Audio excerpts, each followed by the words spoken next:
Hello నమస్తే, welcome back to our channel. నేను మీ వైషు. యూట్యూబ్లో ఏం చేసినా సక్సెస్ఫుల్ అవ్వాలంటే దాని వెనుక వాళ్ళు ఎంత కష్టపడి ఉంటారు అనే పాయింట్ చాలామందికి అర్థం కాదు. నేను ఫస్ట్ నుంచి ఇది ఇప్పటికి మూడోసారి నేను కలవడం, ఏం చేసినా ఏం చేస్తున్నా ప్రతిదీ సక్సెస్ అవుతూనే ఉన్నారనమాట. నాకు ఒక విధంగా వాళ్ళ ఫ్యామిలీనే దీనికి కారణమేమో. ప్రతి దాంట్లో అందరు కలిసిపోయి అందరు హెల్ప్ చేసేసుకొని వాళ్ళని లేపుకుంటారనమాట ముందుకి ఇట్లా పైకి.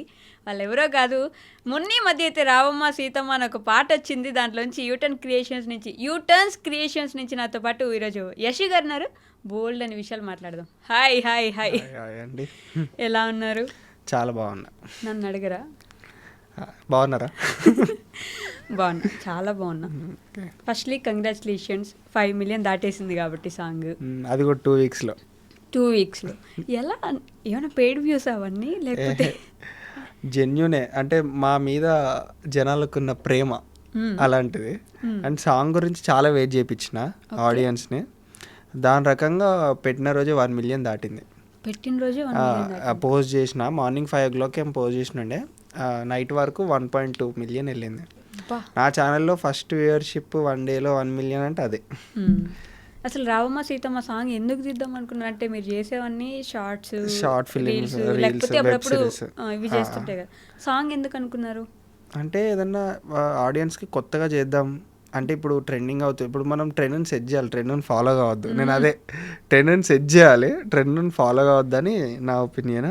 ట్రెండ్ని సెట్ చేద్దామని చెప్పి అట్లనే ఒక సాంగ్ కూడా తీద్దామని అనుకున్నా. తీద్దామంటే మనం ఎంత బడ్జెట్ పెడితే అంత. నా బడ్జెట్ ఫ్రెండ్లీలో నా బడ్జెట్కి తగ్గట్టు నేను అందరినీ, సింగర్ని కానీ, మ్యూజిక్ డైరెక్టర్ కానీ, కెమెరామ్యాన్ని కానీ అన్నీ చూసుకున్నా.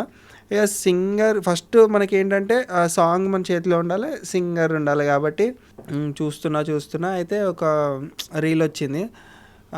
అజ్మల్ సింగర్ అని చెప్పి ఆయన రీల్ కనిపించింది. ఏదో మూవీ సాంగ్సే వాడుతున్నాడు, గొంతు బాగా నచ్చింది. అజ్మల్ ముస్లిం, తెలుగు పాట పాడగలుగుతాడో లేదని ఆయన అకౌంట్ ఓపెన్ చేసి ఆయనది చూస్తే చాలా బాగున్నాయి పాటలు, గొంతు బాగుంది, రాగాలు బాగా తీస్తున్నాడు అని చెప్పి ఒకసారి ఇన్స్టాగ్రామ్లో కాల్ చేసిన. రెస్పాన్స్ ఇచ్చి బ్రో నాకు ఇంట్రెస్ట్ ఉంది కానీ కరెక్ట్ సపోర్ట్ లేదు, నాకు నువ్వు సపోర్ట్ చేసినావు అంటే నీకు బెస్ట్ అవుట్పుట్ ఇస్తా అని చెప్పి నాకు మాట ఇచ్చిండు. ఇక నేను సరే అని చెప్పి కాల్ కట్ చేసిన. నేను కూడా ఇట్లాంటి వాళ్ళకి కూడా ఇవ్వాలి కదా ఛాన్స్, ఇస్తే వాళ్ళకి ఏదో ఒక, ఇప్పుడు చాలామందికి టాలెంట్ ఉంటుంది, బయటకు తీసుకురావడానికి ఎవరో ఒకరు ఉన్నారు. నేను ఆయన తీసుకొద్దామని చెప్పి, మెయిన్లీ అంతే, ఆయన టాలెంట్ బయటకు తీసుకొద్దామని చెప్పి ఆయనకు ఛాన్స్ ఇద్దామని చెప్పి ఇచ్చిన. నాకు అంటే నీకు సాంగ్ ఎట్లా కావాలి బ్రో అని అడిగాను. నాకు రావమ్మ అంటే ఎట్లా అంటే నాకు రాముడు సీత మీద వాళ్ళకు ఉండే బాండింగ్ మీద, ఇప్పుడు నేను కూడా ఎవరైతే నా అమ్మాయి ఉందో ఆమెకి నాకు అలానే బాండింగ్ ఉంటుంది. నేను ఆమె కోసం నేను తప్పిస్తూ ఉంటాను, కానీ ఆమె నన్ను పట్టించుకోదు, కానీ వీళ్ళకి ఆల్రెడీ కనెక్షన్ ఉంటుంది అనే విధంగా చెప్పిన, ఒక కీ పాయింట్స్ చెప్పిన.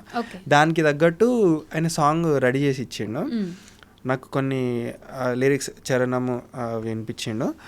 అండ్ దాని తర్వాత నాకు చాలా బాగా నచ్చింది ఆ సాంగ్. మ్యూజిక్ లేకుంటేనే ఫోన్లో వాయిస్ రికార్డ్లోనే నచ్చింది.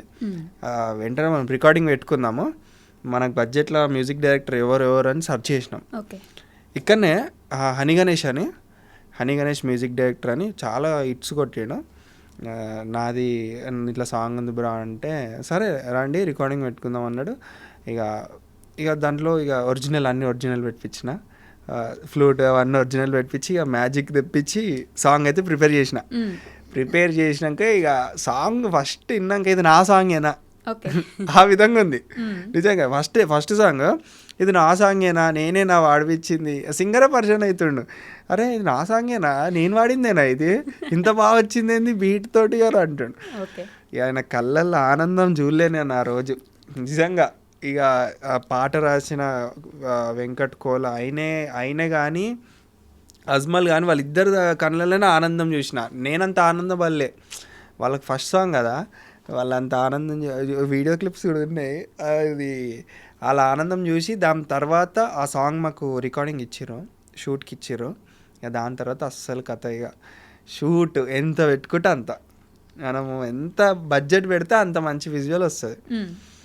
నా నమ్మకం ఏంటంటే నాకు కొంచెం ఇక అంత పెట్టే అంత నాకు లేదు. అట్లా అని ఏం చేసినా మా ఫ్రెండే నవీన్ మురారి అని ఇన్ఫినిటీ స్టేటర్స్ అని వాళ్ళకు ఒక స్టూడియో ఉంది.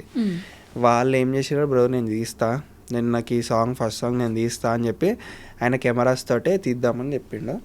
A7S3 తోటి సోనీ కెమెరాలోనే తీసినాం. చాలా బాగా వచ్చింది సాంగ్. అండ్ నేను ఎట్లా అంటే ఫ్రెండ్లీగానే తీసినాం. మరి ఇప్పుడు నేను ఒక ప్రొడ్యూసర్ని నేను అన్నీ కొన్నా అట్లా తీయలేదు, అన్నీ తక్కువలోనే కావాలని చెప్పి చేసుకున్నా ఫస్ట్ సాంగ్. ఎక్కడికి వెళ్ళినట్టున్నారు? లొకేషన్స్ మొత్తం ఇక్కడ లేవు అసలు. వరంగల్ వెళ్ళినాము, వరంగల్ వెళ్ళినాము. అండ్ సోనీ వాళ్ళ ఇల్లు అటు సైడే కదా, సోనీ వాళ్ళ ఇంట్లోనే ఉండే ఒక 3 days. వాళ్ళ ఇంట్లోనే ఉండే 20 members దాకా ఉండే. 3 daysలో అయిపోయిందా సాంగ్ షూట్ మొత్తం? అయిపోలే. మెయిన్ విజువల్స్ ఏవైతే అక్కడ ఉన్నాయో అవి తీసుకొని వచ్చినాము క్లిప్స్. 3 days 20-15 members దాకా వాళ్ళు పాపం చూసుకుర్రు. సోనీ వాళ్ళ మమ్మీ డాడీ వాళ్ళు చూసుకున్నారు. అండ్ అటు ఇటు చేసి ఫస్ట్ సాంగ్ కదా, అసలుకి ఎట్లా ఈ వీళ్ళందరిని ఎట్లా మెయింటైన్ చేయాలి ఏంది తెలియదు మనకి. ఇప్పుడు ఎట్లా అంటే మన వీడియోస్ అంటే ఇప్పుడు మా వెబ్ సిరీస్ అంటే మేమే ఉంటాం, మా ఇల్లు మాదే, మా ఎక్విప్మెంటే కాబట్టి ఏం కాదు. బయట నుంచి చాలా ఇబ్బంది అవుద్ది బయట నుంచి తెస్తే. ఇప్పుడు సాంగ్స్ తీస్తారు కానీ వాళ్ళ కష్టం ఆ రోజు తెలిసింది. ఎంతోమంది లేదులే అనుకున్న 30 members దాకా కష్టపడితే ఇప్పుడు ఆ 4 minute సాంగ్ వచ్చింది. ఓకే కదా, ఇప్పుడు 4 members ఆ 4 minute సాంగ్ రావడానికి ఎంతో కష్టపడ్డాం. కాదు 3 రోజులు అన్నారు, అక్కడికి వెళ్ళిపోయారు వరంగల్ పూర్తిగా. మొత్తం సాంగ్ తీయడానికి ఎంత టైం పట్టింది, ఎంత ఖర్చు అయింది బేసిక్గా? అంటే ఇప్పుడు 3 daysలో సాంగ్, ఇప్పుడు 3 daysలో అక్కడ ఉన్న క్లిప్స్ తీసుకుని వచ్చినాం మెయిన్. అండ్ ఇంకొకటి ఏమైపోయిందంటే క్లైమాక్స్ వచ్చేసరికి అమ్మపల్లి వెళ్ళాలని డిసైడ్ అయినాం. అండ్ అమ్మపల్లికి వెళ్తే అక్కడ ఏమో కన్స్ట్రక్షన్ ఉందని చెప్పి ఒక చిన్న టెంపుల్ దగ్గర అక్కడ క్లైమాక్స్ సీన్ ఉంటుంది ఒకటి, ముళ్ళు గుచ్చుకునేది, అక్కడ తీసేసినాం అది. అండ్ ఖర్చు విషయానికి వస్తే అరౌండ్ నాకు 2 lakhs దగ్గరలో, తక్కువనే 2 lakhs దగ్గరలోనే.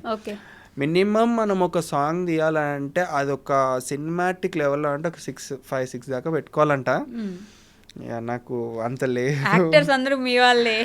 యాక్టింగ్ విషయం కాదు, పెట్టుకుందాం అనుకున్నా కూడా అంత వద్దు నాకు. అంటే తెలియదు, నాది సాంగ్ బేస్ ఛానల్ కాదు. ఒక రాయేద్దాం, పోతే 2 పోతే ఏం కాదు, 5-6 అంటే ఇబ్బంది అవుద్ది అని చెప్పి నా బడ్జెట్లోనే. ఎట్లా అంటే నా నమ్మకం ఏంటంటే నన్ను సక్సెస్ చేస్తారు, నేను ఏది తీసినా సరే అని చెప్పి నేను ఫస్ట్ నుంచి సెల్ఫ్ ప్రమోటింగ్. నేను ఎవరితోటి నా సాంగ్ వచ్చిందని ఇప్పటివరకు చెప్పియలే. అంటే కొంతమంది సాంగ్ వచ్చింది ఇట్లా చూడండి అని బ్యానర్ పట్టుకున్న, అది ఏం సెల్ఫ్ ప్రమోటింగ్ నా ఛానల్లోనే నేను రోజు చెప్పుకున్నా. ఓకే, అట్లా చేసి ఈరోజు 2 weeksలోనే 5 million. ప్రొడక్షన్ మీ నాన్నదే కదా? అవును, డాడీ అసలుకి చెప్పాలంటే మమ్మీ డాడీ నాతో సపోర్ట్ ఎట్లున్నారంటే, ఇప్పుడు నేను ఒకటి చేస్తున్న సాంగ్ అని అంటే తిండి ఏం లేకుండా ఎండల ఇప్పుడు వాళ్ళు కష్టపడ్డదానికి అసలు నేను చెప్పాలంటే సాంగ్ వచ్చిందంటే 50-70% వాళ్ళే. అంత ఓపికతోటి నాతోటి ఉండి చేసి, ఇప్పుడు ఒక దగ్గర ఒక షూట్ చేయాలంటే ఇన్ని పర్మిషన్స్ తీసుకోవాలి. ఒక అర్ధగంట షూటింగ్ చేసుకుంటాము, ప్లీజ్ అండి కొంచెం వెయిట్ చేయండి అంటే వాళ్ళు అడగడము, అక్కడ ఉండి ఎవరు రాకుండా చూసుకోవడము. ఇప్పుడు మేమేం పెద్ద టీం కాదు కదా, మేమే చేసుకున్నాం. మమ్మీ డాడీ చాలా కష్టపడ్డారు. ఇక సోనీ మాదంతా టీమ్, షాయి వాళ్ళందరిగా మా టీము. ఎట్లయినా మేము అందరం కష్టపడి సాంగ్ వచ్చింది.